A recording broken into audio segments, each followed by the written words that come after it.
మొత్తం పొత్తుకు సంబంధించి ఏం జరగబోతుందనే టెన్షన్ ఈ వారమే కాదు దాదాపుగా 4 ఏళ్లుగా ఉన్న ఒక ఉత్కంఠకు తెరపడిందని చెప్పాలి. భారతీయ జనతా పార్టీతో కలిసి వెళ్తుందా లేదా టీడీపీ జనసేన కూటమి, లేదంటే ఈ కూటమిలో బీజేపీ కలుస్తుందా లేదా, ఈ సందేహాలకైతే ఒక క్లారిటీ వచ్చేసింది. పొత్తు అయితే కుదిరిపోయింది. ఇక వాట్ నెక్స్ట్, ఎటువంటి పరిణామాలు చూడబోతున్నాం, భారతీయ జనతా పార్టీ ఏం ఆశించి ఈ పొత్తుకు సిద్ధమైంది, భారతీయ జనతా పార్టీ నుంచి ఏం ఆశించి టీడీపీ జనసేన ఈ పొత్తు పెట్టుకున్నారు, వీటన్నిటి మీద క్లారిటీ రావాలి. అలాగే సీట్ల సర్దుబాటు విషయంలో ఎవరి కోసం త్యాగం చేయాల్సి ఉంటుంది. ఇప్పటికే టీడీపీ జనసేన పంచేసుకున్నాయి. పంచుకోగా మిగిలిన సీట్లలో కొన్ని సీట్లు మాత్రమే బీజేపీ తీసుకుంటుందా, లేదంటే పంచుకున్న సీట్లలో కూడా ఇద్దరిలో త్యాగాలు చేయడానికి సిద్ధపడతారు. చాలా డౌట్సే ఉన్నా అవన్నీ క్లారిఫై చేసుకునే ప్రయత్నం చేద్దాం ఇవాళ వీకెండ్ విత్ జర్నలిస్ట్ స్థాయిలో. ఒక రకంగా దీన్ని అంత ఉత్కంఠగా చూడాల్సిన అవసరం ఏం లేదేమో, ఎందుకంటే రిపీటెడ్ పొత్తే, కొత్తగా ఏమీ కలిసిన పార్టీలు కాదు. కాకపోతే ఒక టెన్షన్ అయితే కంటిన్యూ అయింది, అసలు కలుస్తారా లేదా, ఏం జరగబోతున్నది. దానికి ఎట్టకేలకి ఈ రోజుకి తెరపడింది. కానీ దీని ముందు జరిగిన ఈ 2 days ఎపిసోడ్ చూసుకుంటే సార్, అసలు 2-3 సార్లు 2-3 విడతలుగా కూర్చోవడం, మాట్లాడడం, ఇంత టెన్షన్ ఎందుకు పెట్టింది బీజేపీ? అంటే భారతీయ జనతా పార్టీ నిర్వహణ విధానం తెలిసిన వాళ్ళకి అది పెద్ద టెన్షన్ అనిపించదు. వాళ్ళు ఏదైనా సరే భారీ హోంవర్క్ చేస్తారు.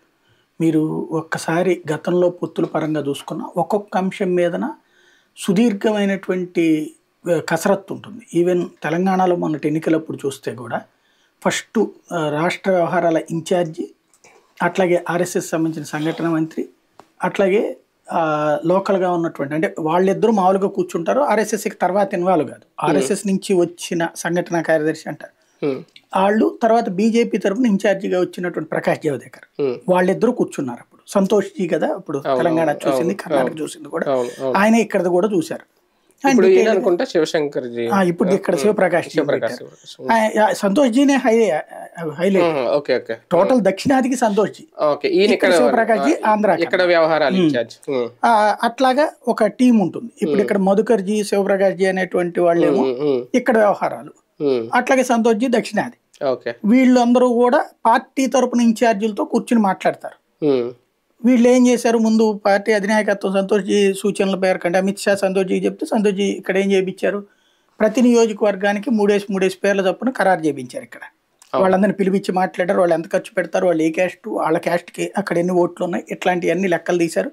తెలుగుదేశం వాళ్ళతో సంబంధాలు ఎట్ట ఉన్నాయి, జనసేనలతో ఎట్ట సంబంధాలు ఉన్నాయి, విడిగా ఉంటే పరిస్థితి ఏంటి, ఇవన్నీ కూడా లెక్కలు వేసుకున్నారు.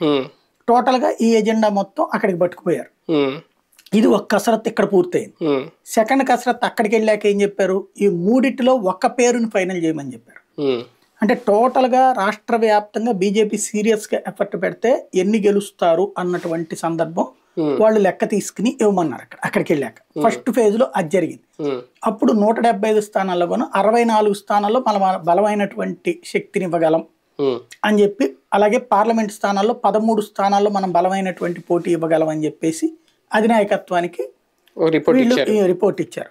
అక్కడ ఆ తర్వాత సంతోష్ జీ వీళ్ళతో కూర్చోవడం, ఈ ఒక్క కసరత్తు చేసి అట్లాగా ఆ వాటిట్లలో 25ని ఫైనల్ చేశారు అసెంబ్లీ. ఆ 25 స్థానాలు ఏవడగాలి, ఇది 25 జిల్లాల్లో 26 జిల్లాల్లో 26కి రెడీ చేశారు. అందులో కొన్ని జిల్లాలకు 2-3 పేర్లు కూడా ఖరారు చేశారు. ఫర్ ఎగ్జాంపుల్ ఇప్పుడు శ్రీకాకుళంలో ఉన్నారు, అంటే ఇక్కడ పార్టీని నమ్ముకున్న నాయకులు, ఫర్ ఎగ్జాంపుల్ శ్రీకాకుళంలో సీట్ ఇస్తే మనకి పూడి తిరుపతిరావుని పెడదాం, విజయనగరంలో సీట్ ఇస్తే సోండ్ ఒక ఆయన కమ్మ సామాజిక వర్గానికి సంబంధించిన ఒక ఆయనకి, అట్లాగే విశాఖపట్నంలో అయితే విష్ణుకుమార్ రాజు, లేకపోతే ఇంకొక పేరు ఇట్లాంటి మెన్షన్ చేసుకొచ్చారు. ఇట్లా ప్రతి జిల్లాకి సంబంధించి కొన్ని పేర్లని 1-2 పేర్లు, అంటే 2-3 నియోజకవర్గాలకి 2-3 పేర్లు, విశాఖపట్నంలో అయితే 3-4 పేర్లు కూడా, గాజువాక్ అని, తర్వాత విశాఖ నార్త్ అని, విశాఖ సౌత్ అని, ఇట్లాగా 3 పేర్లు చూస్ చేసుకున్నారు. 3 సీట్లు అనుకున్నారు. అట్లాగే తూర్పుగోదావరి జిల్లాలో 2-3 సీట్లు అనుకున్నారు. అట్లాగే కొన్ని చోట్ల 2-3 టోటల్గా అయితే ఫైనల్గా వాటిలో 25కి ప్రిపేర్ చేసుకుని పెట్టారు. ఇది ఆ మొదటి రోజున కసరత్తు వీళ్ళు చేసినటువంటి. వీళ్ళ కసరత్తు టైంలో వీళ్ళని ఫస్ట్ ఒకసారి వీళ్ళు కూర్చున్న తర్వాత సెకండ్ ఫేజ్ లో అమిత్ షాతో కూర్చుని అక్కడ ఏంటి పరిస్థితి అన్నటువంటిది అంతా మాట్లాడుకున్నారు. వాళ్ళ దగ్గర ఒక రిపోర్ట్ ఉంది, ఇక్కడ సర్వే చేయించుకుంది బీజేపీ. ఆ సర్వేలో ఎవరు గెలుస్తారు, కాంగ్రెస్ వైసీపీ గెలిచేటట్టుందా, తెలుగుదేశం గెలిచేటట్టుందా, ఈ సర్వే ఉంది వాళ్ళ దగ్గర రిపోర్ట్. ఏ సీట్ల పరంగా అదే ఎన్ని సీట్లు సాధిస్తారన్నట్టుంది కూడా వాళ్ళ దగ్గర ఒక ఫిగర్ ఉంది. కాబట్టి అట్లాంటి సందర్భంలో మనం పొత్తులు పెట్టుకుంటే ఎట్లాంటిది ఉంటుంది, ఇది కొంత సమీక్షించుకున్నారు. ఒక 1 hour వీళ్ళతో అయిన తర్వాత వీళ్ళని పంపించేశారు. తర్వాతన చంద్రబాబు నాయుడుతో కూర్చున్నారు వాళ్ళు. బాబుతో అమిత్ షాలు కూర్చోడం ముందు అసలు ఎన్డీఏలోకి రావడానికి కారణం ఏంటని చంద్రబాబు వివరిస్తే, పవన్ కళ్యాణ్ ఎక్స్ప్లెయిన్ చేస్తే, అప్పుడు గతంలో జరిగినటువంటి పరిణామాల గురించి వాళ్ళు మాట్లాడితే, వాళ్ళు అడిగితే, ఇక పైన అట్లాంటి ప్రాబ్లం పొరపొచ్చాలు రాకూడదు అన్నటువంటి ఫైనల్ చేసుకుని, ఆ తర్వాత సీట్లకు సంబంధించి ఎంత ఉంది అంటే ఇప్పుడు రోజు పత్రికల్లో రాస్తున్నట్టుగా లేదా వీళ్ళు గత 2-3 రోజుల నుంచి టాక్టికల్గా ప్రజల్లోకి తీసుకెళ్తున్నట్టుగా మీరు జనసేన పొత్తే కదా కాబట్టి మీ ఇద్దరికి కలిపి 30 ఇస్తా, మీ ఇద్దరికి కలిపి 8 ఇస్తా, ఈ టైప్లోనే చెప్తున్నారు ఆయన. మీ ఇద్దరికి కలిపి 30, మీ ఇద్దరికి కలిపి 8 అన్నారు. అంటే తద్వారా జనసేనకి 24 ఇచ్చానన్న సంగతిని పక్కన పెట్టేశారు, అట్లాగే ఇది పక్కన పెట్టేశారు తెలివిగా అక్కడ అధినాయకత్వం దగ్గర. సరే అధినాయకత్వం ఫైనల్ కసరత్తు చేసుకున్నప్పుడు వీళ్ళకి ఎన్ని వస్తాయి ఏంటి అనేటువంటిది ఉంటుంది కదా, అవన్నిటిని సమీక్షించుకోవడం వల్ల 2 రోజులు పట్టింది. అయితే అది అధినాయకత్వానికి వీళ్ళు ఇచ్చినటువంటి ఫిగర్ 6+6 అన్నటువంటిది. అంటే 6లో కూడా ఏంటి, జనసేన ఒకటి త్యాగం చేయాలట పార్లమెంట్, 8 పార్లమెంట్ 3 5 3 జనసేన ఆల్రెడీ చెప్పారు కదా, 2 పార్లమెంట్ అవుతాయి ఆయనకి, ఆయన ఒకటి తగ్గించుకోవాలి. అట్లాగే అసెంబ్లీలో 24 వాళ్ళకి 6 వీళ్ళకి అది తగ్గించాలి. అది మళ్ళీ అది కావాలంటే జనసేన తగ్గించుకోవాలి, ఒకవేళ ఇంకా ఎక్కువ కావాలంటే జనసేన తగ్గించుకోవాలి, 8 కావాలనుకుంటే ఇంకో 2 వాళ్ళు తగ్గించుకోవాలి, లేదు 10 కావాలంటే 4 తగ్గించుకోవాలి. ఈయన కనకమేడల రవీంద్ర గారు చెప్పినట్టు బలాబలాలను బట్టే సీట్ల లెక్క ఉంటది అంటే, ఇప్పుడు ఏ బలాలను బట్టి లెక్క 2019లో వచ్చిన ఓటు శాతమా, లేదంటే రేపు మొన్న జరిగిన స్థానిక ఎన్నికల తర్వాత పెరిగిందని చెప్పుకుంటున్నారు వీళ్ళు 2 పార్టీలు కూడా, దాన్ని బట్టి ఏ లెక్కన బలాబలాలను బట్టి? తెలుగుదేశం పాత బలాబలాల లెక్కేస్తుంది బేసిక్గా. అయితే ఆ బలాబలాల లెక్కన ఇట్లేదు, ఇప్పుడు వీళ్ళు మీకెంత లేదు మీకెంత లేదని చెప్తారు సహజంగా. మీకు మాక్సిమం ఏంటి, తెలుగుదేశం తన లిస్ట్ తను పట్టుకెళ్తుంది. ఇప్పుడు వీళ్ళ కసరత్తు వీళ్ళు 2-3 రోజులు కసరత్తులు చేసి ఇదంతా చేసింది ఉంటుంది కదా, వీళ్ళ కసరత్తు ఒకటైతే వాళ్ళ కసరత్తు ఒకటి ఉంటుంది. ఆ కసరత్తుల ప్రకారం ఇప్పుడు మీరు ఏ సీట్ కోరుకుంటున్నారు, విశాఖపట్నంలో అయితే మాకు అవకాశాలు ఎక్కువ ఉన్నాయండి, మీకు అవకాశాలు తక్కువ ఉన్నాయి, మీరు అట్లా గెలిచారు, ఇప్పుడైతే గెలవడం కష్టం, ఇట్లాంటిది.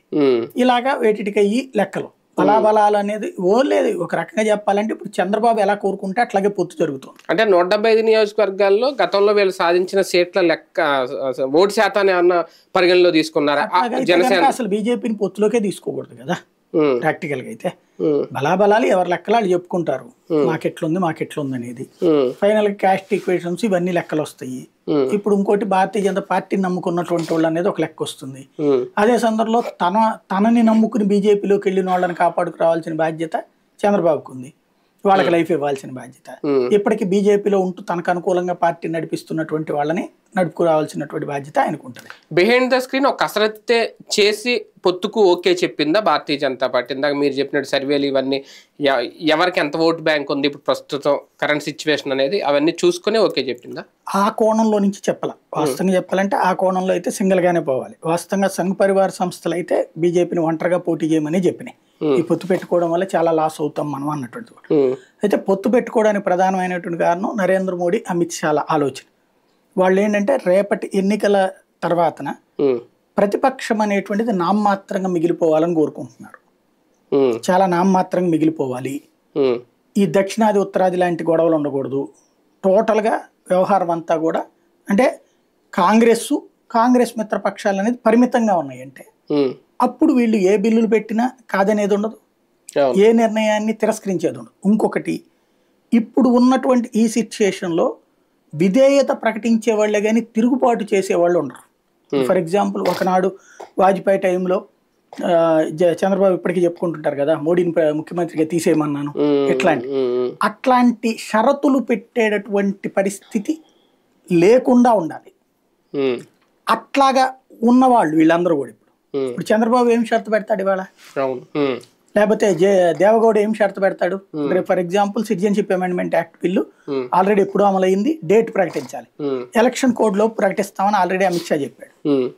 ఇప్పుడు రేపు పొద్దున అది అనౌన్స్ చేస్తారు, చేసినప్పుడు సహజంగా ఇంతకుముందు తెలుగుదేశం దాన్ని వ్యతిరేకించింది, ముస్లింలని బాగా రెచ్చగొట్టారు కూడా, ఎన్ఆర్సీకి కానీ సిఏ. ఇప్పుడు సైలెంట్గా ఉండాలి, అది ఖచ్చితంగా ఒప్పుకోవాలి ఆయన. తెలుగుదేశం పార్టీ ఎన్డీఏలో చేరిందా, బీజేపీ ఎన్డీఏలోకి ఆహ్వానించిందా? అంటే తెలుగుదేశం పార్టీ వాళ్ళ దృష్టిలోనేమో తెలుగుదేశంలోకి ఎన్డీఏ చేరినట్టు. తెలుగుదేశంలోకి ఎన్డీఏ చేరడం ఇప్పుడు వాళ్ళు చెప్తున్న దాన్ని ఎలా ఉందంటే తెలుగుదేశంలోకి ఎన్డీఏ చేరినట్టుంది, ఎన్డీఏలోకి తెలుగుదేశం చేరిందని వాళ్ళు చెప్పట్లా. ఇది నెంబర్ 1. రెండోది పిలవటం, వీళ్ళు అడిగారు వాళ్ళు రమ్మన్నారు, అంతేనా? అంతే కదా, వాళ్ళు అయితే వీళ్ళని రమ్మని మనలేదు కదా. ఇప్పుడు చంద్రబాబు మన కళ్ళ ఎదురుగున్నా చంద్రబాబు లాస్ట్ ట్రిప్ అపాయింట్మెంట్ అడిగితే ఇచ్చారు, అపాయింట్మెంట్ గురించి క్యాన్సిల్ అయింది, మళ్ళీ వచ్చారు, మళ్ళీ చేస్తున్నారు, మళ్ళీ ట్రై చేస్తున్నారు, ఇది వాళ్ళే కదా రాసింది.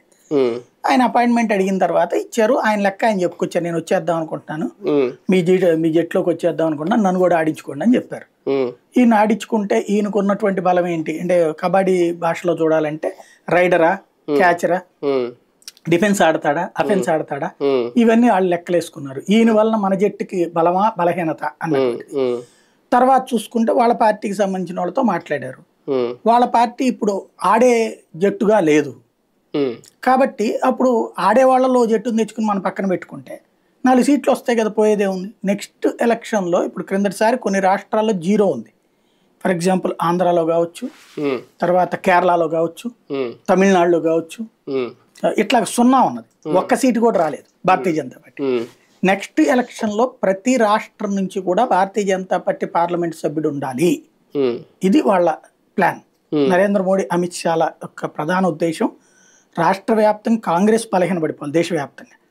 రాష్ట్రాల్లో ప్రతి రాష్ట్రంలో కూడా బీజేపీ ఎంపీ ఉండి తీరాలి, ప్రతి రాష్ట్రంలో. ఈ కోణాల్లో నుంచి చూసుకుంటున్నారు. చూసుకుంటున్నటువంటిప్పుడు ఆంధ్రప్రదేశ్లో సాంతం 0తో ఉండే కంటే ఇప్పుడు ఇతన్ని ఇంతకుముందు మాట్లాడారు జగన్ని, ఇతనేమో ఎన్డీఏలోకి రానని చెప్పేశాడు. కావాలంటే మీకు మద్దతు మాత్రం ఇప్పుడు ఇచ్చాను 5 ఏళ్ళు, ఒక్క బిల్లుకి కూడా నేను అబ్జెక్ట్ చేయలేదు కదా.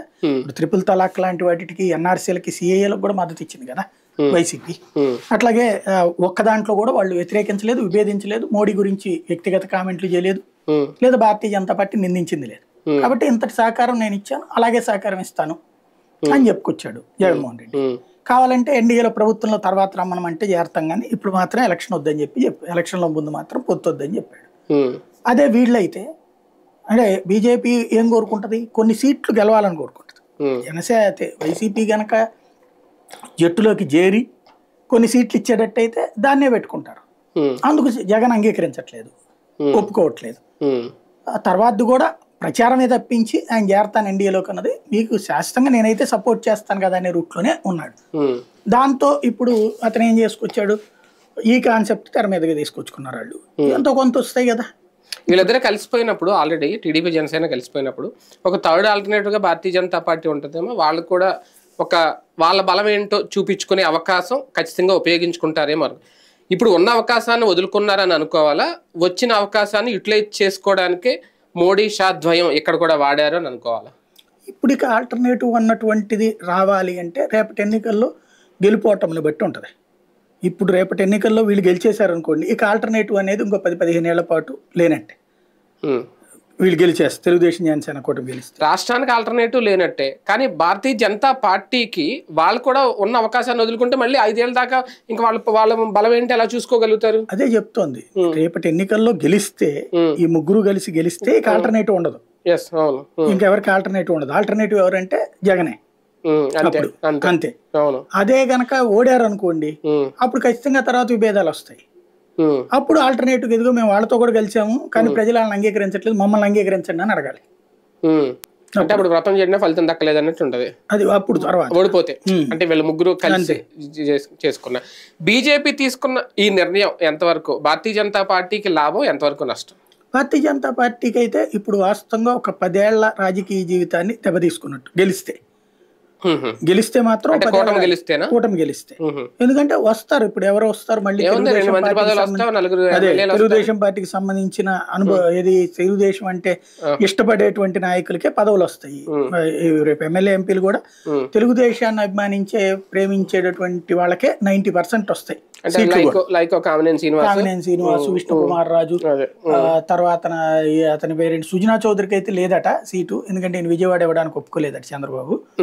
కాబట్టి ఆదినారాయణ రెడ్డి ఇట్లాంటి వాళ్ళది లెక్కేసుకుంటారు. వాళ్ళందరికీ సీట్లు వచ్చేసిన తర్వాత వాళ్ళు ఇంకా భారతీయ జనతా పార్టీ మాట ఎందుకు వింటారు? తర్వాత భారతీయ జనతా పార్టీ ఎదుగుదల గురించి వాళ్ళు ఎందుకు ఆలోచిస్తారు? చంద్రబాబు ఎదుగుదల గురించి ఆలోచిస్తారు. ఇప్పుడు 99లో పొత్తు తర్వాత 10 ఏళ్ల పాటు పార్టీ, 10 ఏళ్ళు ఏంటి అంతే, 99 2004లో అయిపోయింది కదా. 2004 నుంచి అప్పుడైతే మంత్రివర్గంలో చేరిక కూడా లేదు. అప్పటి నుంచి 10 ఏళ్ళు అసలు దానికి లేదు లైఫ్. మళ్ళీ 2014లో వచ్చినప్పుడు మళ్ళీ పొత్తు పెట్టుకున్నారు. అప్పుడు 2 మంత్రి పదవులు ఇచ్చారు. 99తో పోల్చుకుంటే 2014లో 2 మంత్రి పదవులు దక్కినాయి బీజేపీ రాష్ట్రం. 2019లో 18లో బయటకు వచ్చేసారు. అప్పటి నుంచి చూసుకుంటే ఇప్పటికి లేదు ఈ 6 ఏళ్ళు. అప్పుడు పొత్తు పెట్టుకున్న కారణంగా ఇప్పుడు 6 ఏళ్ళు. ఇప్పుడు దీని కారణంగా ఇంకొక 5 ఏళ్ళు లేనట్టే కదా. ఇక ఆ తర్వాత ఇంకొక 5 ఏళ్ళు ఎందుకు ఉంటది? ఇప్పుడు అంటే ఒకటి స్టిల్ ఇప్పుడు మనం మాట్లాడుకునే ఈ సమయం వరకు ఇంకా ఎన్ని అనేది అఫీషియల్గా అయితే క్లారిటీ లేదు. మనం మాట్లాడుకునే ఊహాగానాలి. కానీ సింగిల్ డిజిట్కే పరిమితం అవుతుంది అనేది మాత్రం ఒక క్లారిటీ అయితే కనిపిస్తోంది. సింగిల్ డిజిట్ అసెంబ్లీ కానీ దీనికి కానీ. సరెండర్ అయ్యారా? సరెండర్ అవ్వాల్సి వచ్చిందా బీజేపీ? సరెండర్ అయ్యారు, అందులో డౌట్ ఏం లేదు. ఎందుకంటే వాళ్ళకి ఒక విశ్వాసం లేదు, రాష్ట్ర నాయకత్వం ఎక్కువ గెలిచిపెట్టుతుంది అన్నటువంటి విశ్వాసం లేదు. రెండవది ఇక్కడ ఏదో ఒక రకమైనటువంటి ఉనికి ఉండాలి మనకి అన్నటువంటి ఫీలింగ్ ఉంది. దేశవ్యాప్తంగా వస్తున్నప్పుడు బోనస్ అనుకుందాం అనేటువంటి లెక్క ఉంది. ఎన్డీఏలో ఇంకోటి మిత్రపక్షాలని కొన్ని ఎక్కువ కలుపుకుంటే బెటర్, లైక్ ఇప్పుడు జేడీఎస్. అంటే నాకు జనరల్గా వచ్చిన డౌట్, ఇప్పుడు ఆల్రెడీ వలసలు ఇంకా జరుగుతున్నాయి, ఇంకా నోటిఫికేషన్ రాలేదు, ఇంకా ఆగలేదు. బీజేపీలో కూడా చాలా మంది సీనియర్లు వెళ్ళబోతున్నారు అనే కూడా ప్రచారం ఉంది కొంతమంది. ఇప్పుడు అది ఆగిపోతుంది అనేది ఒక పాయింట్, ఆగుతుందా లేదనేది. ఒకవేళ సింగిల్గా వెళ్తే కనీసం 4 వచ్చినా 4-5 సీట్లైనా బీజేపీ తెచ్చుకోలేదా? అప్పుడు ఇంకా సరెండర్ అవ్వాల్సిన అవసరం ఏముంది? తెచ్చుకోలేమన్నది కదా. వాళ్ళు చెప్పేసింది ఏంటంటే రాష్ట్ర నాయకత్వం సింగిల్గా వెళ్తే కనుక ఓట్ల పర్సంటేజ్ పెరుగుతుంది కానీ సీట్లు సాధించలేమని నాయకత్వానికి చెప్పేసింది వీళ్ళందరూ కూడా. దాని మూలంగా సరే ఓట్లు పెరగడం ఏముంది, దీంతో పొత్తు పెట్టి సిట్టింగ్ ఎమ్మెల్యేలు వెళ్ళిన వైసీపీ నుంచి ఒకవేళ అదే వాళ్ళకి గెలవలేమని చెప్పారు. అంటే వీళ్ళు వస్తున్నారని కూడా చెప్పలేదు వాళ్ళకి. వాస్తవంగా 40 మంది వరకు లిస్టు ఉంది, కానీ వాళ్ళు వస్తున్నారన్న సంగతి అధిష్టానానికి కమ్యూనికేషన్ ఏం లేదు. పైగా అలా వస్తానన్నటువంటి వాళ్ళ ఇన్ఫర్మేషన్ తెలుగుదేశానికి వెళ్ళిపోయింది. దానివల్ల తెలుగుదేశం పార్టీ వాళ్ళు వాళ్ళని పిలిచేసుకున్నారు. వాస్తవంగా 4 ఎంపీలు, 8 మంది దాకా ఎమ్మెల్యేలు, అట్లాగే తెలుగుదేశం పార్టీకి సంబంధించిన నాయకులు ఎవరైతే సీట్లు కోల్పోయారు జనసేన బీజేపీల వలన, అదే తెలుగుదేశం పొత్తు వలన, వాళ్ళు జనసేన వాళ్ళు కూడా బీజేపీని అప్రోచ్ అయ్యారు. అలా అప్రోచ్ అయిన వాళ్ళ పేర్లన్నీ అక్కడ చెప్పారు. అందుకనినే మీరు వెన్నుపోటు పడవద్దు లాంటి ఉపన్యాసాలు ఇచ్చింది. లేదా ఆ వెంటనే ఎవరైతే ఇట్లా మాట్లాడుతున్నారో వీళ్ళకి కమ్యూనికేట్ కాగానే వీళ్ళు వెంటనే వాళ్ళకి ఫోన్లు చేసి ఇద్దరు కూడా, అటు పవన్ కళ్యాణ్ ఇటు చంద్రబాబు, వాళ్ళిద్దరిని కన్విన్స్ చేసుకుంటూ కవర్ చేసుకుంటూ వస్తున్నారు ఇట్లా వెళ్ళిపోవడానికి రెడీ అయిన వాళ్ళు. ఎప్పుడైతే అసలు చంద్రబాబునే పిలిచారో ఇక అసలు మొత్తం అది ఆగిపోతుంది కదా. ఇప్పుడు తెలుగుదేశం వాడు జనసేన వాడు ఎవడు ఇటు రాడేక, వైఎస్ఆర్ కాంగ్రెస్ పార్టీ వాడు వీళ్ళ ముగ్గురు పొత్తు పెట్టుకుంటే బీజేపీకే దిక్కు లేనప్పుడు అక్కడ వచ్చే సీట్లు ఇంకా ఇందులోకి ఎందుకు వస్తాడు? ప్రస్తుతం ఒకళ్ళిద్దరు మాత్రం, గతంలో వైసీపీలో ఓడిపోయినటువంటి ఒకళ్ళిద్దరు మాత్రం ఆ సీట్లు తమ ఇస్తే గనక బీజేపీకి తాము పోటీ చేయడానికి రెడీలో ఉన్నామని ఇచ్చారు. ఒక కోణంలో Bharatiya Janata party hands up అన్నట్టుగా నాకైతే అనిపిస్తుంది. చేతులు ఎత్తేసాం ఇంకా ఆంధ్రప్రదేశ్లో మన వల్ల కాదు అన్నట్టుగా.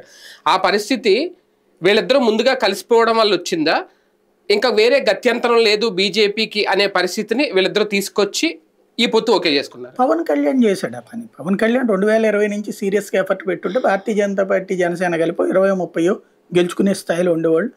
వీళ్ళ మద్దతుతో తెలుగుదేశం అధికారంలోకి వచ్చిండేది. బట్ అది తెలుగుదేశానికి ఇష్టం లేదు, చంద్రబాబుకి ఇష్టం లేదు. చంద్రబాబు నాయుడు పవన్ కన్విన్స్ చేశారు, నువ్వు అట్లా చేస్తే ప్రమాదం అవుతుంది, జగన్ గెలిచేస్తాడు, నీ కోరిక జగన్ను ఓడగొట్టడమే కదా, కాబట్టి నువ్వు మాతో ఉండు, బీజేపీని మేము జాగ్రత్తగా పడతాం, నువ్వు మాతో ఉంటే కనుక బీజేపీ మా దగ్గరికి తెచ్చుకోవడం ఎట్లాగా మేము చూస్తాం.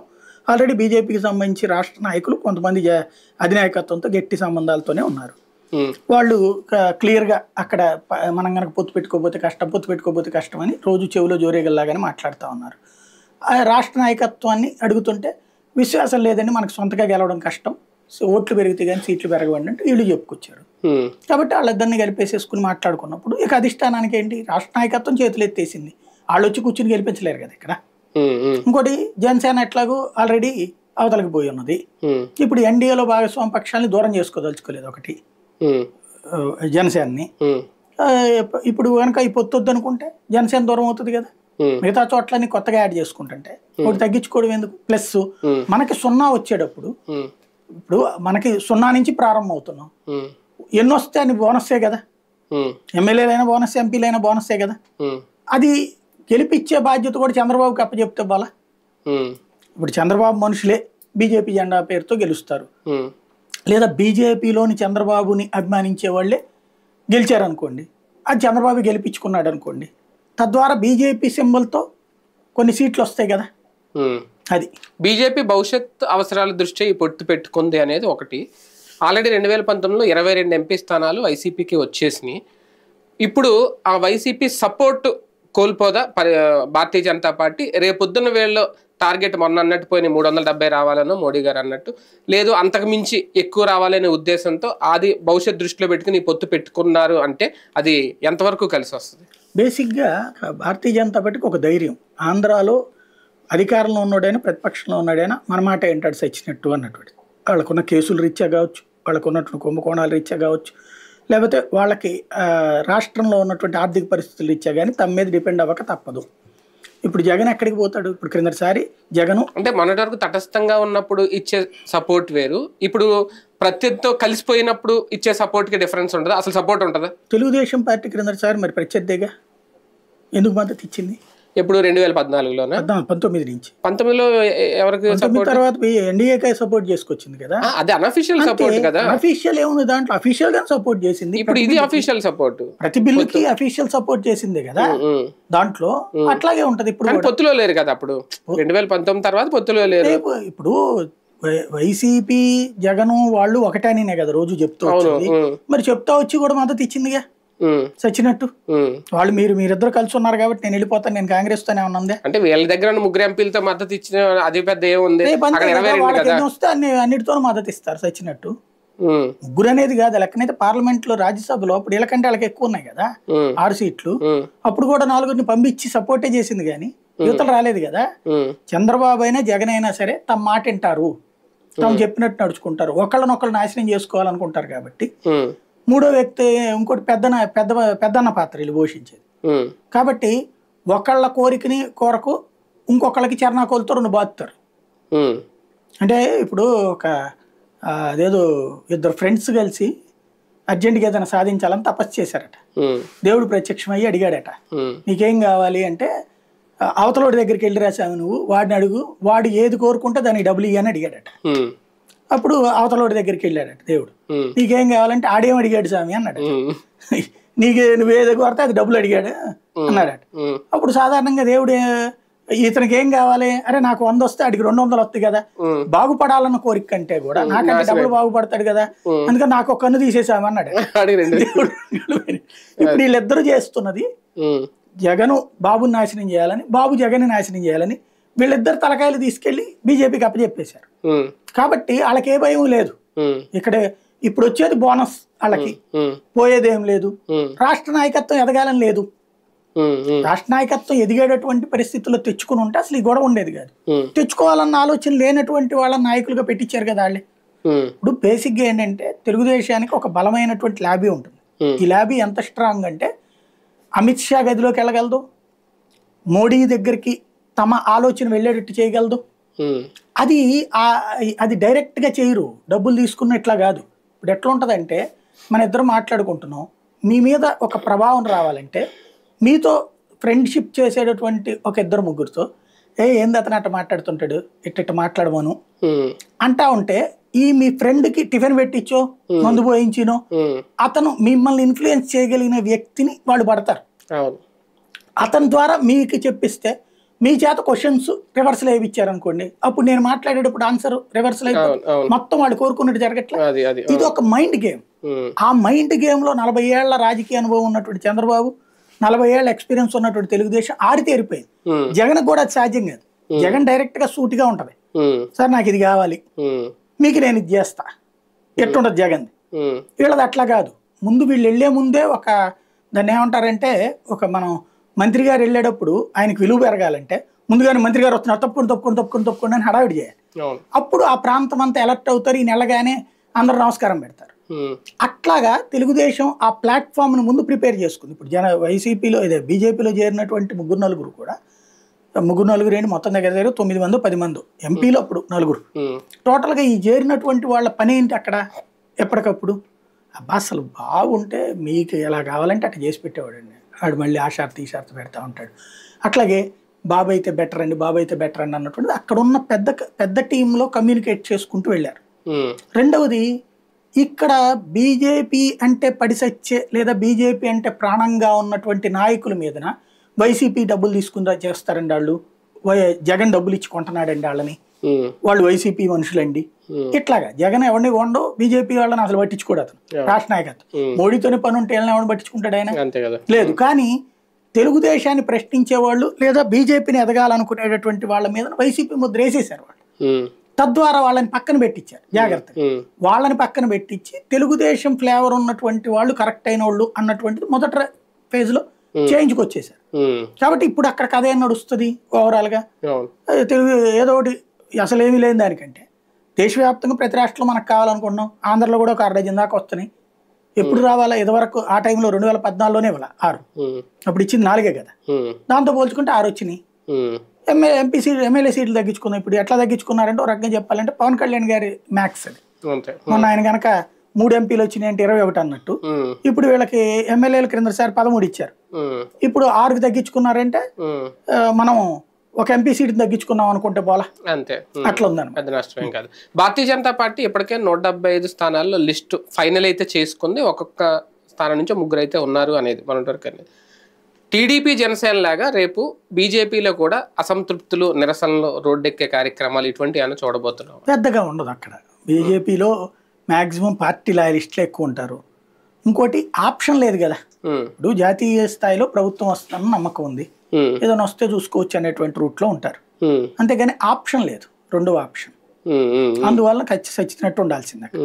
జనసేన విషయానికి వస్తే మొత్తం ఇప్పుడు ఈ క్రెడిట్ అంతా పవన్ కళ్యాణ్ గారికి ఇవ్వాలా, లేదంటే ఇందులో పురంధేశ్వర్ గారి భాగస్వామ్యం కూడా ఏమన్నా ఉందనుకోవాలా? పవన్ ని చంద్రబాబు, అమిత్ షా ఇద్దరు వాడుకున్నారు ఓ రకంగా. పవన్ కళ్యాణ్ ద్వారా పదే చంద్రబాబుని తీసుకొద్దాం అని చెప్పించడం ద్వారా చంద్రబాబు వాడుకుంటే, ఆంధ్రాలో తెలుగుదేశాన్ని తమ దారికి తెచ్చుకునేటువంటి పని పవన్ కళ్యాణ్ ద్వారా అమిత్ షా వాడుకుంటారు. అంటే ఆయన తెలియకుండా వాళ్ళిద్దరు వాడేసుకుంటున్నారని ఆయనకి తెలుసు. కాబట్టి జగన్ ని దించాలంటే మనం వాడుకోబడాలి. ముందు ఆయన కోరిక ఒక్కటి, ఆయన అర్ధరాత్రి పూట నిద్రలేపి నీకేం కావాలని జగన్ దించేయండి అంటాడు. రెండో కోరిక చెప్పు అంటే జగన్ దించేయండి అంటారు. మూడో కోరిక చెప్పంటే జగన్ జైల్లో పడేయాలి. కాబట్టి ఆయనకి జగన్ ని దించేయాలి, జైల్లో పెట్టేయాలి. చంద్రబాబు నాయుడు అధికారంలోకి వచ్చేసిన నష్టం లేదు, లేకపోతే తీసుకొచ్చి పురంధేశ్వరి అధికారంలోకి వచ్చినా నష్టం లేదు, తనకు అధికారం లేకపోయినా నష్టం లేదు. జగన్ అనేటువంటి వాడు తన ఎదురుగుండా కనబడకూడదు. వీలైతే అవకాశం ఉంటే గనక అన్ని న్యూస్ ఛానళ్లలో జగన్ వారి కార్యక్రమాలు బ్యాను, యూట్యూబ్లో అన్నిట్లో బ్యాను పెట్టి అవసరమైతే జగన్కి వ్యతిరేక కథనాలు వేసే వాళ్ళకి ప్రోత్సాహకాలు ప్రకటించడం లాంటివి కూడా చేస్తారు. రేపు పొద్దున ఆయన కనుక పూర్తి అధికారాలు వస్తాయి. ఆయన చాలా కష్టపడ్డారని ఆయన చెప్పుకున్నారు కాబట్టి ఆ పాయింట్లోనే మాట్లాడుకుంటే, అంత కష్టపడి తీసుకురావడం, కలపడం సక్సెస్ అయితే అయ్యారు ఒక రకంగా. ఆయన పాయింట్ ఆఫ్ వ్యూలో అయితే సక్సెస్ అయ్యారు. ఇది జనసేనకి, పవన్ కళ్యాణ్ గారికి వ్యక్తిగతంగా, పార్టీ పరంగా ఏమన్నా లాభం ఉందా, నష్టం ఎక్కువ ఉందా? ఆయనకు లాభం చాలా ఉంది. ఏంటి అంటే ఆయన పార్టీని త్యాగం చేసినందుకు గుర్తింపు, అమిత్ షా, నరేంద్ర మోడీల దగ్గర ఒక గుర్తింపు, అది లాభం. నష్టం అంటారా? ఆంధ్రప్రదేశ్కి నష్టం కానీ ఆయనకేం లేదు. ఆంధ్రప్రదేశ్ రాజకీయాలకి నష్టం, పార్టీకి ఎప్పుడో నష్టం అయిపోయింది. 24 తీసుకున్నప్పుడే అయిపోయింది. ఇంకా పార్టీకి జరగాల్సిన నష్టం, పార్టీని నమ్ముకున్న వాళ్ళది అయిపోయింది. ఇప్పుడు ఓవరాల్ గా ఒక కాన్సెప్ట్, ఆయన ఏ ఆశలైతే 2014లో యువతరంలో రేకెత్తించాడు, ఈవెన్ నాలాంటి వాళ్ళకి కూడా ఒక ఆశను రేకెత్తించాడు. ఏ రోజైనా మనం కూడా ఏ ప్రజాప్రతినిధులు వెళ్ళొచ్చేమోలే, ఎందుకంటే సాధారణ ఆమ్ ఆద్మీ కాన్సెప్ట్లోకి వస్తున్నాడు, సామాన్యుడిని రాజకీయంలోకి తీసుకొచ్చి పైకి తీసుకొద్దాం అనుకుంటున్నాడు. కాబట్టి ఏదో ఒక రోజున విద్యావంతులు ఈ కాన్సెప్ట్లో అందులో పరీక్షలు రాయిపించి పెట్టడం, ఇవన్నీ చూస్తే సంథింగ్ ఏదో అన్నటువంటి రూట్లో ఆలోచించాం. ఒక కేజ్రీవాల్నైనా ఈయనలాంటి అక్కడ కేజ్రీవాల్ ఉన్నాడు, ఇక్కడ కూడా ఒక కేజ్రీవాల్ వచ్చాడు అని. ఫైనల్ గా ఆ కేజ్రీవాల్ ఎట్లయితే అవినీతి ఉచ్చులోకి ఆయనే దూరాడు, ఈయన వీళ్ళతో దూరాడు. ఇప్పుడు దీనివల్ల ఏమైపోయింది, ఒకటి కాపు సామాజిక వర్గం అధికారం, రాజ్యాధికారం, ముఖ్యమంత్రి పదవి అన్నది శాశ్వతంగా దూరమైంది. మళ్ళీ ఇట్లాంటి వాడు ఎప్పుడు తయారయ్యి సెట్ కావాలి, ఇంకొక కాపు నాయకుడిని ఎప్పుడు నమ్మాలి జనం, ఒకటి.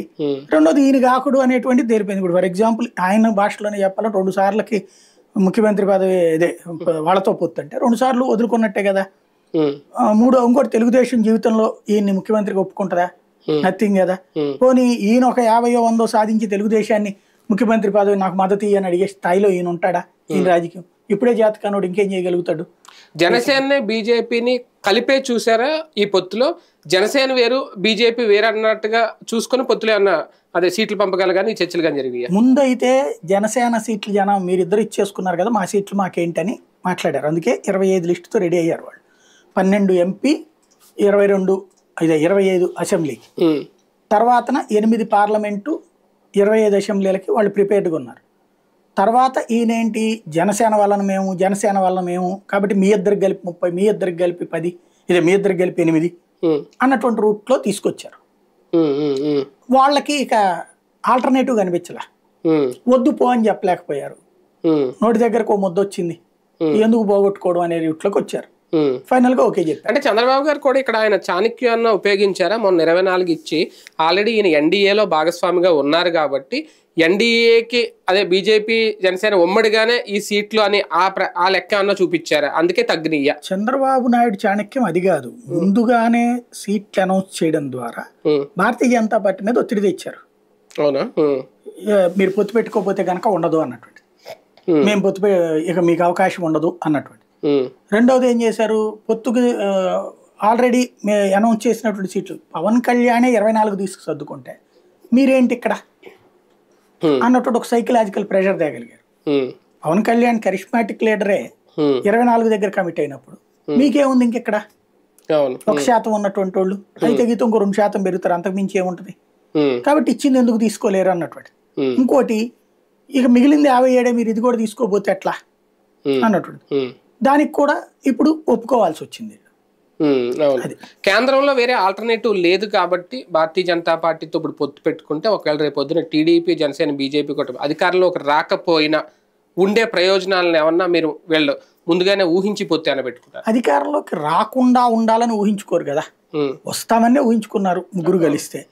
ఇంకొక సెక్యూరిటీ కూడా ఏంటంటే ఇప్పుడు పవన్ కళ్యాణ్ని ఎంపీ క్యాండిడేట్ గా కూడా పోటీ చేస్తారంట. చంద్రబాబు చాణక్యం అనేది అక్కడే ఉంది. శాశ్వతంగా తన కుమారుడికి రాజకీయ పేవుని తయారు చేసుకుంటున్నారు, లైన్ క్లియర్ చేసుకుంటున్నారు. ఇప్పుడు భారతీయ జనతా పార్టీ తరపున బలమైనటువంటి క్యాండిడేట్లు ఎవరైతే ఉంటారో వాళ్ళని కూడా పెట్టాలనుకుంటారు. ఒకళ్ళిద్దరినైనా పెట్టాలనుకుంటారు కదా, మరి శాంతం బయట నుంచి వచ్చిన వాళ్ళకి అనుకోరు కదా. అందులో ఉన్నటువంటి వాళ్ళు సోమవీర్రాజు పేరు ఆలోచిస్తారు. సోమవీర్రాజు కాపు సామాజిక వర్గం సంబంధించిన వ్యక్తి. పవన్ కళ్యాణ్ కాకినాడ నుంచి పోటీ పెడితే సోమవీర్రాజుకి కాపు ఎందుకు ఇస్తారు? అదే కదా సీటు ఎవరు అక్కడ చెక్ పెట్టడం. నెంబర్ 1 సీట్ సోమవీర్రాజుకి రానికుండా చేయడం, ఆయన పెడితే ఒకే జిల్లాలో 2 కాపు కట్టిస్తారు బేసిక్ గా, అదొక గేమ్. రెండవది రేపు మంత్రివర్గంలో కూడా ఒకవేళ 2 ఇచ్చారనుకోండి ఫర్ ఎగ్జాంపుల్, అటు జనసేన ఇటు వీళ్ళు, అప్పుడు రేపు పొద్దున మంత్రివర్గంలోకి వచ్చేటప్పటికి మామూలుగా అయితే సంఘ పరివారం నుంచి వచ్చినోడు కాబట్టి సోమవీర్రాజుకి, పవన్ కళ్యాణ్కి మంత్రివర్గంలో ఇస్తే ఈయనకి ఇవ్వడం కుదరదు కదా. ఒకే రాష్ట్రం నుంచి 2 కాపులకి ఇవ్వరు కదా, అక్కడ చెక్ పెట్టడం. అప్పుడు ఒక కాపుకి ఒకళ్ళకి ఇచ్చారు కాబట్టి కమ్మ సామాజిక వర్గం నుంచి పురంధేశ్వరికి ఇవ్వచ్చు. అంటే పురంధేశ్వర్ గారు అలాగే పార్లమెంట్ కదా, అదే ఆయన కూడా పార్లమెంటే. ఎవరు? సోమవీర్రాజు గారా? సోమవీర్రాజు పార్లమెంటే, పవన్ కళ్యాణ్ పార్లమెంట్ ఇక్కడ. అది గొడవ. కాకినాడ పార్లమెంట్ కి పవన్ కళ్యాణ్ పేరుని ముందుకు పెట్టారు. ఇప్పుడు తెలుగుదేశమే ముందు పెట్టింది అది. తద్వారా ఒక అసెంబ్లీ ఒక పార్లమెంట్ కి ఆయన పోటీ చేసేటట్టు. Pithapuram assembly plus Kakinada parliament రెండింటికి పోటీ పెట్టేటట్టు ఆయన. తద్వారా ఆ రెండిట్లో ఒకటి అక్కడ ఉండేటప్పటికి ఇటు కథ మారుద్ది కదా. ఇది ఓవరాల్ సీన్. బీజేపీ ఏమన్నా పేర్లు సజెస్ట్ చేస్తుందా? ఒకవేళ చేసి ఉంటుందా, లేదంటే అది ఆల్రెడీ ఇచ్చేసారు వాళ్ళు. ప్రతి నియోజకవర్గానికి ఆ 8 నియోజకవర్గాలకు సంబంధించి 5 నియోజకవర్గాలకి సింగిల్ పేరు ఇచ్చారు, ఇంకొక 3 నియోజకవర్గాలకి 2 పేర్లు ఇచ్చారు. ఒక నియోజకవర్గానికి 2 పేర్లు అంటే 5 కంపల్సరీ కాబట్టి 5టికి ఒక్కొక్క పేరు ఇచ్చేసారు. 3 నియోజకవర్గాలకు 2 పేర్లు ఇచ్చారు వాళ్ళు. పవన్ కళ్యాణ్ గారు మళ్ళీ అన్న త్యాగం చేయాల్సి ఉంటుంది 24 స్థానాల్లో. ఇప్పుడు ఆల్రెడీ పార్లమెంట్ స్థానం ఒకటి త్యాగం చేసినట్టు ఆయన. అంతేనా? చేసేసినట్టేనా? భారతీయ జనతా పార్టీ బలమైన అభ్యర్థులు ఇక్కడే నోట్ దిస్ పాయింట్. కనక మేడలు చెప్పిన పాయింట్ లో అందులో అసలు బలాలను బట్టి అభ్యర్థులు ఎంపిక, దాన్ని బట్టి మీరు బలమైన అభ్యర్థిని తీసుకురండి, ఇంకో 4 తీసుకోండి అంటాడు పవన్ కళ్యాణ్ గాని చంద్రబాబు గాని. బలమైన అభ్యర్థిని వీళ్ళు ఇప్పుడు ఎక్కడి నుంచి చూపెడతారు? ఏ తెలుగుదేశం నుంచి జనసేన నుంచి వచ్చిన చూపెట్టారు అనుకోండి, వాడికి ఎట్లా ఇస్తాం, మా దగ్గర నుంచి వస్తాయి అంటారు. వైసీపీ అని తీసుకొచ్చారు అనుకోండి, వైసీపీలోనే వాడికి అక్కడ టికెట్ ఇవ్వలేదు మీరు ఎడ పట్టుకొచ్చారంటారు, తద్వారా బలం లేదంటారు. మళ్ళీ ఈ చంద్రబాబు వ్యూహం పక్కాగా అమలవుతోంది ఇక్కడ. అంతే ఇవాళ జరుగుతున్నది. భారతీయ జనతా పార్టీ జనసేన పొత్తులో అదే కిక్లో డైలాగ్ ఉంది కదా, వాళ్ళు ఆడిస్తారు వీళ్ళు ఆడిస్తారు అనుకుంటారు, ఫైనల్ గా ఆడిచ్చేది ఆయన. ఇప్పుడు మొత్తం చంద్రబాబు ఆడిచ్చినట్టే జరుగుతుంది. బీజేపీ సీట్ల విషయంలో కూడా చంద్రబాబు గారి హస్తం ఏమన్నా ఉంటుందా? అంటే వాళ్ళ అభ్యర్థులనే పెట్టి బీజేపీ అభ్యర్థులుగా ఇది ఎందుకు వచ్చిందంటే, ఈ రోజు అంటే నాకు వచ్చిన ఈ రోజు ఈ పక్క నుంచి జరుగుతూ ఉండగా కాకినాడ నుంచి పోతులు విశ్వం అని మీకు గుర్తుండే ఉంటుంది, కైట్ ఇంజనీర్ గతంలో కూడా వినబడేది. ఆయన ఇమీడియట్ గా ఇప్పుడు తెర మీదకి రావడం, చాలా రోజులు వెనక ఉన్నారు. బీజేపీకి ఈ సీటు కేటాయిస్తే బీజేపీ అభ్యర్థిగా నేను బరిలోకి దిగుతారని చెప్పి ఆయన ఒక ప్రకటన కూడా చేయడం, ఆల్రెడీ పోస్టర్లో ఫ్లెక్సీలు అన్ని కూడా పెట్టారు. అంటే ఈ ఎంట్రీ అనేది సడన్ గా జరిగిపోతుంది. అంటే ఇక్కడ పొత్తు కన్ఫర్మ్ అయిపోతుంది ఢిల్లీలో, ఇక్కడ అభ్యర్థులు కూడా రెడీ అయిపోతున్నారు. దీని వెనక బాబు గారు హస్తం ఉందనేది నిజంగా అంటే ఆ హ్యాండ్ ఉంటుందా? ఉంటుంది. అసలు ఇప్పుడు మొత్తం ఏంటంటే, అంటే బాబు గారిని నమ్మి ఎటువంటి భారతీయ జనతా పార్టీ నాయకులు ఇప్పుడు తెర మీదకి వస్తారు. ఇప్పుడు కామినేని పేరు వచ్చింది ఆ లిస్ట్ లో, విష్ణు కుమార్ రాజు పేరు వచ్చింది లిస్ట్ లో, ఇట్లాగా ఇప్పుడు అమ్మాయి పేరేంటి యామిని పేరు వచ్చింది, దినకర్ పేరు వచ్చింది, ఆదినారాయణ రెడ్డి పేరు వచ్చింది. ఇప్పుడు మాక్సిమం ఫైనల్ చేసే పని ఇప్పుడు అధిష్టానం చేయట్లా, రాష్ట్రానికి వదిలేశారు. కాబట్టి ఇప్పుడు బాబు ఎవరి పేర్లు చెప్తారో వాళ్ళకే ఇక్కడ ఫైనల్ అయ్యే అవకాశం ఉంటుంది. ఎందుకంటే వీళ్ళైతేనే గెలుస్తారని బాబు చెప్తాడు. ఒక పక్కన బీజేపీలో ఉన్న అఫీషియల్ గా ఉన్న టీడీపీ బీజేపీలో ఉన్న సుజనా చౌదరిని, సీఎం రమేష్ వీళ్ళు కూడా 2 స్థానాలు వాళ్ళకి లేదు. వాళ్ళదే ప్రాబ్లం ఏమొచ్చిందంటే ఆ సీట్లు చంద్రబాబు వదులుకోవాలి, బాబు వదులుకోవడానికి సిద్ధంగా లేదు. ఈయనేమో ఏలూరు ఆర్ విశాఖ బీజేపీ తరపున కదా, వదులుకుంటారు. బాబు గారు ఇచ్చే 6 సీట్లలో ఈ సీట్లు చంద్రబాబు వదులుకోవడానికి సిద్ధంగా లేరు, వీళ్ళు అడుగుతున్న సీట్లు. అంటే వీళ్ళకి ఎక్కడ పడితే అక్కడ ఇస్తే వీళ్ళు చేయలేరు కదా. ఇప్పుడు కడప ఇస్తానంటే ఏం చేసుకోవాలి, వాళ్ళు రాజంపేట అడుగుతున్నట్టు, రాజంపేట కిరణ్ కుమార్ రెడ్డికి కడప ఎంపీ కావాలంటే ఇచ్చేస్తారు చంద్రబాబు, కానీ కడప ఎంపీ సుజనా ఏం చేస్తాడు, సీఎం రమేష్ సుజనా చౌదరి చేయరు కదా. సుజనా చౌదరి ఏమో విజయవాడ నేను ఇవ్వనని చెప్పేసాడు చంద్రబాబు. చిన్న ఉన్నారు ఉన్నారని కాదు, ఎప్పుడు మా సీట్ అది అని చెప్పేసాడు. మరి అట్లయితే విశాఖ ఇవ్వమన్నారు.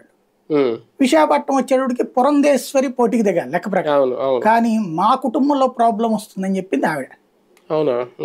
నేను విన్నదైతే మా కుటుంబంలో సమస్య వస్తుంది, మా కుటుంబ సభ్యుడికే వాళ్ళు ఓకే చేశారు అని. అతను బాలకృష్ణ అల్లుడు కదా, కాబట్టి మళ్ళీ ఆ సీట్ ని మళ్ళీ మాకు పోటీ అవుతుంది, భరత్ది వద్దని చెప్పింది. కాబట్టి అటు ఆ సీటు కాదు, ఇక ఆవిడకి అందుకని రాజమండ్రి ఇవ్వాలి. ఇప్పుడు విశాఖపట్నం ఇతను అడుగుతున్నది సీఎం రమేష్, ఏలూరు కానీ విశాఖపట్నం కానీ. చంద్రబాబు ఇక లేకపోతే చంద్రబాబు ఓకే అనుకుంటే ఏలూరు సీట్, ఇప్పుడు ఏలూరు అభ్యర్థి ఎవరు అనుకున్నారు కదా వాళ్ళు, ఎవరు ఎన్ఆర్ఐని పట్టుకొచ్చినట్టున్నారు, అతని బదులు సీఎం రమేష్ ఆ డబ్బులు ఇస్తానంటేను, ఆ ఖర్చు పెట్టుకుంటానంటేను, బాబు దగ్గర సీఎం రమేష్ కున్న ఇన్ఫ్లుయెన్స్ అంతా వాడితే ఆ సీటు బీజేపీ ఖాతాలో వేసి బీజేపీకి ఇచ్చేట. సోమవీర్రాజుని ఇవ్వనివ్వరు, ఎందుకంటే ఆయన అక్కడ అంటే ఇక ఓవరాల్ గా అంతా మొత్తం బయట నుంచి వచ్చిన వాళ్ళు అనే ఫీలింగ్ రానికుండా ఉండాలంటే ఒక్కళ్ళకన్నా ఇవ్వాలని ఇస్తే సోమవీర్రాజుకి ఇవ్వాలి, లేకపోతే ఉండదు. తెలుగుదేశం పార్టీ ప్రయోజనాలు అంటే ఈ పొత్తులో సీట్ల వరకే పరిమితం అవుతాయా? రేపొద్దున్న అంటే సీఎం సీటు షేరింగ్ అనేది ప్రస్తావన ఎక్కడికి రాలేదని, ఆఫ్టర్ ఎలక్షన్స్ అటువంటిది కానీ మంత్రివర్గంలో కానీ ఇటువంటి ఏమన్నా ఇంకేం లేనట్టు వాస్తవంగా ఇవన్నీ ముందు జరిగినాయి చర్చ, ఇదంతా అవుతుంది అని అధిష్టానం అదేం అడగలేదు. ఫస్ట్ అయితే అడుగుతున్నారు, అందుకోసమే అప్పుడు క్రిందటిసారి అమిత్ షా అడిగినప్పుడు అది అయితే పవన్ కళ్యాణే నాకే వద్దనుకున్నాను అనేటువంటి పాయింటే రైజ్ చేసుకొచ్చాడు. కాబట్టి ఇక సీఎం రేసు పవర్ షేరింగ్ ఇదేమి లేదు ఫైనల్ గా. అక్కడి నుంచి కేబినెట్ లో పదవులు అయితే ఉంటాయి, అది కూడా ఏం లేదు, అది కూడా వీళ్ళేమి హామీ ఇవ్వాల, వాళ్ళు అడగలేదు. ఆయనంతటా ఆయన ఇచ్చాడు, అప్పుడు కూడా వాళ్ళు అడగల, చంద్రబాబే ఇచ్చాడు. రేపు కూడా చంద్రబాబు గెలిస్తే కనుక ఇవ్వచ్చు. అంటే అందులో పవన్ కళ్యాణ్ గారికి అంటే జనసేనకి బీజేపీకి సెపరేట్ గా చూస్తారా, ఇద్దరికి కలిసి ఉంటాయి? కలిపి చూస్తారు. అప్పుడు సెపరేట్ గా అయితే వీళ్ళకి 2 లేదంటే వాళ్ళకి అట్లాగే ఎవరు. ఈ కలయిక ఎంతవరకు వైసీపీని లేదంటే జగన్మోహన్ రెడ్డి గారిని భయపెడుతోంది? పైకి భయం ఏం లేదన్నట్టు నటిస్తున్నా భయం ఉంటది ఖచ్చితంగా. ఇంతకు ముందు 130, 140 అనుకున్నది, ఇప్పుడు 10-15 తగ్గుతుందన్న భయం ఉంటది. At the same time Jagan కొన్న కాన్ఫిడెన్స్ ఈ పొత్తు వలన తాము మరింత ఘనంగా గెలుస్తాం. ఇప్పుడు క్రిందటిసారి ఎన్నికల్లో చూస్తే 2019 ఎన్నికల్లో అదే మన మైనారిటీ సామాజిక వర్గాలు ఉన్నటువంటి సీట్లలో ఇతను ముందే ఊహించాడు ఇది బేసిక్ గా. అందుకనినే కావాలని 7 ముస్లింస్కి ఇచ్చాడు సీట్లు. తెలుగుదేశం ఎన్ని ఇవ్వగలిగింది? ఒక్కటే వచ్చింది. ఇప్పుడు రెండోది ఏదో ఆలోచిస్తుంది, మళ్ళీ ఈ పొత్తు కారణంగా ఇవ్వలేకపోవచ్చు. ఇప్పుడు అతను మైనారిటీలది లెక్కేసుకున్నాడు. క్రిస్టియన్స్, ఎస్సీలు, ఎస్టీలు, మైనారిటీలు, వీళ్లలో నుంచి ఒక 20% ఓట్లు కిందసారి తెలుగుదేశానికి పోయినాయి. 20% ఓట్లు ఎస్సీ ఎస్టీ మైనారిటీల ఏరియాలో, ఎస్సీ ఎస్టీలో కన్వర్టెడ్ కారణంగా ఆ ఏరియాలో ఉన్నా కూడా 20% మంది అటుపోయారు. ఎందుకంటే ఆ స్థానిక రాజకీయాల దృష్ట్యా, వాళ్ళకి అక్కడ ఉండేటువంటి విభేదాల దృష్ట్యా, ఫర్ ఎగ్జాంపుల్ ప్రకాశం జిల్లాలో జరిగినటువంటిది కానీ అట్లాంటి లోకల్ గా ఉన్నటువంటి లీడర్ మీద ఉండేటటువంటి కోపం, వాళ్ళల్లో మళ్ళీ మాలామాదిగా ఈ వ్యవహారాల కారణంగా అటుపక్కకి ఒక 20% ఓట్లు పోయినాయి కొన్ని నియోజకవర్గాల్లో ఉన్న విభేదాల కారణంగా. ఇప్పుడు ఇంకొక 10% నుంచి 15% తమకి యాడ్ అవుతాయి ఆ సెక్షన్స్ అనేటువంటిది. దానికి తోడు బీసీ అన్న మంత్రం ఇప్పుడు భారీగా పెట్టుకుని వచ్చాడు జగన్. ఇప్పుడు వీళ్ళ ముగ్గురు పొత్తు కారణంగా బీసీలు ఎన్ని వరకు ఇవ్వగలుగుతారు అనేది కూడా లెక్క వస్తుంది కదా దీంట్లో. తెలుగుదేశం తన వాళ్ళని చూసుకోవాలి, బీజేపీ తన వాళ్ళని చూసుకోవాలి. వీటన్నిటి మధ్యన ఓసీలకు ఎక్కువ సీట్లు వీళ్ళకి అవుతాయి. అప్పుడు ఆ రీత్యా చూసుకున్నప్పుడు బీసీ సామాజిక వర్గంలో తను పెట్టినటువంటి అస్త్రం అందుకే ముందుగానే చేయలేరు కాబట్టి బీసీలకు ఎక్కువ సీట్లు ఇప్పుడు ఏది ఏలూరు ఇచ్చినా లేకపోతే ఇటు ఇచ్చినా ఇట్లాంటివన్నీ ఇచ్చుకొచ్చాడు కదా. కాబట్టి బీసీ సామాజిక వర్గం ఓట్లు, మైనార్టీ సామాజిక వర్గం ఓట్లు అటు దెబ్బ కొట్టచ్చు అన్నటువంటి జగన్ ప్లాన్. అది సక్సెస్ అవుద్దా ఫెయిల్ అవుద్దా అనేది రేపు తెలియదు. కానీ ఇక్కడ చిన్న డౌట్ ఏంటంటే వీళ్ళిద్దరూ కలుస్తారు ముందు నుంచి అనుకున్నారు, అది పెద్ద ఎఫెక్ట్ ఉండదు జనసేన టీడీపీ అనేది. ఇప్పుడు ఒక 1% ఉన్న భారతీయ జనతా పార్టీ కలిసినంత మాత్రాన ఒక 10 సీట్ల వరకు ఎఫెక్ట్ ఎలా ఉంటుంది వైసీపీకి? అంటే ఇక్కడ ఏముంటుందంటే నెక్ టు నెక్ సిచ్యుయేషన్ కి ట్రయాంగులర్ సిచ్యుయేషన్ కి ఒక తేడా ఉంటుంది. వీళ్ళు అంచనా వేసుకుంటుంది neck to neck situation. Neck to neck situation లో 10,000 5,000 ఓట్లు వర్కౌట్ కాదు. వీళ్ళు అక్కడ మిస్ అయ్యారు logic. Neck to neck situation వచ్చినప్పుడు అటో ఇటో తేలిపోతుంది, ఐదర్ వైసీపీ ఆర్ దిస్ కూటమి. ఆ సంగతి వీళ్ళకి అంటే వీళ్ళు చాలా తెలివి ఎక్కువ ఉన్నప్పుడు ఒక్కోసారి సమస్య వస్తుంది. ట్రయాంగులర్ ఫైట్ ఉన్నప్పుడు ఆ 2% 5% ఓట్లు ఉన్న వాళ్ళతో ప్రమాదం.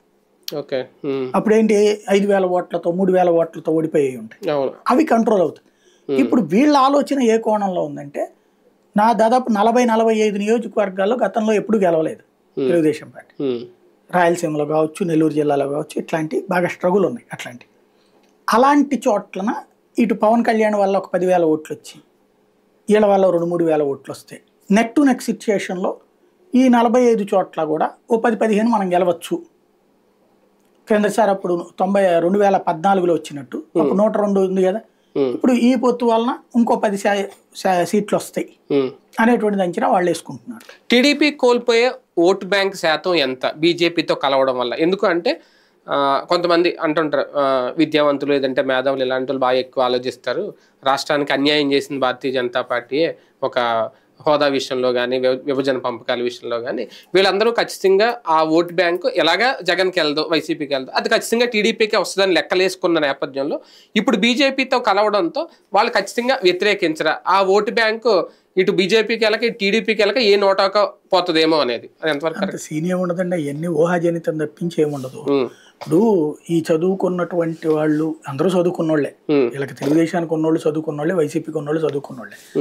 కాకపోతే వాళ్ళల్లో ఇవన్నీ ఊహాజనితమైనటువంటిది. నిజంగా అట్లాంటి ఒక ఆల్టర్నేటివ్ ఓటు ఉంటే కిందటిసారి తేలిపోయేది కదా. కిందటిసారి మరి బీజేపీ కంటే నోటాకి ఎక్కువ ఓట్లు పడ్డాయి కదా. అవును, నోటా ఎందుకని బీజేపీ వాళ్ళే వైసీపీకి వేశారు కాబట్టి చంద్రబాబు మీద కోపంతో. అట్లాగే 6% పవన్ కళ్యాణ్కి ఎందుకు పడ్డాయి? అది కూడా బీజేపీ వైసీపీకి వేశారు చంద్రబాబు మీద కోపం వాళ్ళు. ఇది ఈ వీళ్ళ పొత్తుని యాక్సెప్ట్ చేసేటటువంటి ఇదే ఉంటది కానీ హోదా వస్తే ఏమొస్తుంది, హోదా రాకపోతే ఏమొస్తుంది, ఒకటి కళ్ళెదురుగుండా హోదాకి ఆస్కారం కనబట్లేదు, చదువుకున్న వాళ్ళే కదా వాళ్ళకి. కాబట్టి మళ్ళీ మోడీనే వస్తాడు, హోదా అసలు ఎట్టాగు రాదు. ఇప్పుడు బాబు అయితే గనక సెటరేట్ చేస్తాడు. ఏది ఇప్పుడు జగన్ బోల్డ్ అని సంక్షేమాలు ఇస్తున్నాడు, బాబు ఇవ్వడని వాళ్ళు నమ్ముతారు. వాళ్ళ నమ్మకానికి క్రిందసారి నిరూపించారు కదా ఆయన, ఏదైతే సంపూర్ణ రుణమాఫీలు ఇట్లాంటివి చేయకుండా. కాబట్టి అట్లాగే ఇప్పుడు కూడా అర్హుల్ని ఇప్పుడు 1 కోటి యాజ్ ఫర్ సెంట్రల్ గవర్నమెంట్ లెక్క ప్రకారం 85 లక్షల మంది పేదవాళ్ళు, 85 లక్షల కుటుంబాలు, అంటే పేద కూడా కాదు వాళ్ళు, ఒక రకంగా మధ్యతరగతి వర్గం, వైట్ రేషన్ కార్డు బియ్యం ఇస్తున్నారు. ఒరిజినల్ పేదవాళ్ళు అయితే వాళ్ళ లెక్కన 35 లక్షల మంది. కానీ ఇప్పుడు ఇస్తున్నటువంటిది ఎంతమందికి ఇస్తున్నారు? 85 లక్షలకి ఇస్తున్నారు అప్పటికి. కానీ రేషన్ కార్డులు ఎన్ని ఉన్నాయి? 1,50,00,000 ఉన్నాయి, 1,50,00,000 కుటుంబాలకు. అవన్నీ తీసేస్తాడు చంద్రబాబు వస్తే, తీసేసి ఓన్లీ అర్హులకే ఇస్తాడు, ఒరిజినల్ 35-40 లక్షలకే ఇస్తాడు అనేటువంటి నమ్మకం ఉంది వాళ్ళకి. ఓకే, దానివల్ల ఓట్ బ్యాంక్ అయితే అనేది వాళ్ళ ధైర్యం. రైట్. సిద్ధం సభల విషయానికి వస్తే ఇంకా ఫైనల్ సిద్ధం సభ ఒక రకంగా కంప్లీట్గా ఏం చెప్పబోతున్నారు జగన్మోహన్ రెడ్డి గారు మేనిఫెస్టో అని తేల్చేస్తారా? ఈ పొత్తుకు సంబంధించి కూడా ఏమన్నా కీలక వ్యాఖ్యలు చేసే అవకాశం ఉంటుందా? ఖచ్చితంగా ఉంటుంది. అంటే జనసేన తెలుగుదేశం పొత్తు మీద తీవ్ర విమర్శ చేశారు. ఇప్పుడు ఏమంటారు, బీజేపీని ఎక్కువ తిట్టకపోవచ్చు, బీజేపీని గురించి ఎక్కువ కామెంట్ చేయకపోవచ్చు, బీజేపీ జోలికి, నరేంద్ర మోడీ జోలికి, కేంద్ర ప్రభుత్వం జోలికి పోకుండా మాట్లాడతాడని నేను అనుకుంటున్నా. లేదు పోయాడు అంటే డైరెక్ట్గా తెగించేసినట్టు, సెంట్రల్తో గొడవకి దిగినట్టు. అంటే జాతీయ పార్టీ గతంలో కూడా ఒక మాట అన్నట్టున్నారు, జాతీయ పార్టీ కూడా చేతులు అట్లాగే అంటున్నారు. కానీ నరేంద్ర మోడీని వ్యక్తిగతంగా ఆయన ఎప్పుడు దూషించలేదు. ఈవెన్ ప్రతిపక్షంలో ఉన్నప్పుడు కూడా కేంద్ర ప్రభుత్వాన్ని మెడలు వంచి తెమ్మన్నాడే తప్పించి కేంద్ర ప్రభుత్వానికి సంబంధించి ఎప్పుడు తిట్టలేదు. నరేంద్ర మోడీని తిట్లా, బీజేపీని స్వయంగా జగన్ నోట్లో నుంచి ఒక్కసారి కూడా బీజేపీని తిట్లా మనం అబ్జర్వ్ చేస్తాం.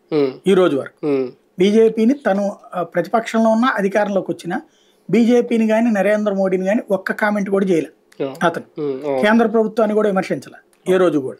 ఈవెన్ ఈ హోదా గురించి కూడా మనం రిక్వెస్ట్ చేసుకోవాలి తప్పదు, వాళ్ళకున్న బలాబలాల రీత్యా అని చెప్పారు తప్పి. కాబట్టి వాళ్ళ జోలికి వెళ్ళకపోవచ్చు, లేదా బాబు ఇట్లా తెచ్చాడు అని ఏమన్నా చెప్పచ్చు. మేనిఫెస్టో కీలకం కాబోతుందా ఈ సభలో? ఖచ్చితంగా. ఎందుకంటే ఇప్పుడు తెలుగుదేశం ఆల్రెడీ సూపర్ 6 హామీలు, అది కాకుండా మళ్ళీ ఇప్పుడు ఏదో మహిళల కోసం అని చెప్పి అనౌన్స్మెంట్లు, పీసీ డిక్లరేషన్ ఇవన్నీ చెప్పారు. కాబట్టి ఈయన ఏం చెప్తాడు అన్నటువంటిది ఖచ్చితంగా ఆసక్తికరమైన. పింఛన్లు అది ఆల్రెడీ వాళ్ళు కూడా ప్రకటించేశారు కదా ఒక రకంగా. జనసేన, భారతీయ జనతా పార్టీ, టీడీపీ 3 మూకమ్మడి దాడి ఇప్పుడు జగన్మోహన్ రెడ్డి గారి మీద. దానికి సంబంధించి బీజేపీని తక్కువ విమర్శించిన వీళ్ళ మీద విమర్శలు డోసే అన్న పెరుగుతుందా ఈ కూటమి ఎఫెక్ట్ వల్ల? అంతే ఉంటుందా? ఖచ్చితంగా పెంచుతారు, ఇకపైన పెంచుతారు. వీళ్ళు కూడా కలిసి సాలిడ్ గా పెడతారు ఇప్పుడు. కాకపోతే ఏంటంటే గ్రౌండ్ లెవెల్లో వీళ్ళ క్యాడర్ లో ఇంకా నిర్లిప్తత ఉంది ఈ పొత్తు మీద. ఇప్పుడు వీళ్ళ సోషల్ మీడియా వారియర్స్ బుర్రలు ఉన్నోళ్లే, ఎక్కువ డిబేట్ చేసేటటువంటి వాళ్ళు. ఆ డిబేట్ చేసే వాళ్ళల్లో దీన్ని అంగీకరిస్తున్న వాళ్ళు ఇప్పుడు 20-30% కనబడుతున్నారు ఇది జనసేనలో. మిగతా 70% మంది సైలెంట్ అయిపోయారు, వాళ్ళు ఏమీ సపోర్ట్ చేయట్లేదు, వ్యతిరేకించట్లేదు, సైలెంట్ అయిపోయారు. బీజేపీ వాళ్ళు ఇప్పటిదాకా అగ్రెసివ్గానే మాట్లాడుతూ వచ్చారు. ఇప్పుడు వాళ్ళు శాంతం సైలెంట్ అవుతారా, 20-30% ఇంకా దీన్ని సపోర్ట్ చేస్తారనే చూడాలి.